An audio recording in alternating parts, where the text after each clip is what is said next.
Do you know serious? Day 5. என்னதான் China வந்து technology wise 11வது இடத்துல இருந்தாலும் இன்னும் சைனால நார்த் ரீஜன்ல இருக்க மக்கள் எல்லாமே வந்து குகையில தான் வாழ்ந்துட்டு இருக்காங்க.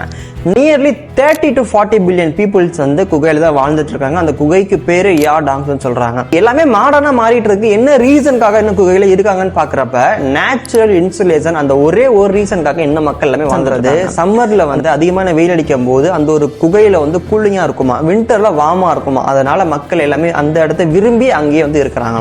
அந்த ஒரு குகையை எப்படி கட்டுறாங்கன்னு பாக்குறப்ப நம்ம வீடு எப்படி கட்டுறோமோ அதே மாதிரி அவங்களுக்கு தேவையான டிசைன்ல தேவையான ஸ்ட்ரக்சர்ல எல்லாமே வந்து கட்டுறாங்க. அந்த குகையை கட்டுறதுக்கு BRICS, stone, clay, Lime stone இது எல்லாத்தையுமே யூஸ் பண்ணி அந்த ஒரு குகையை அவங்களுக்கு ஏற்ற மாதிரி டிசைன்ல ஸ்ட்ரக்சரா வந்து கட்டிக்கிறாங்களாம்.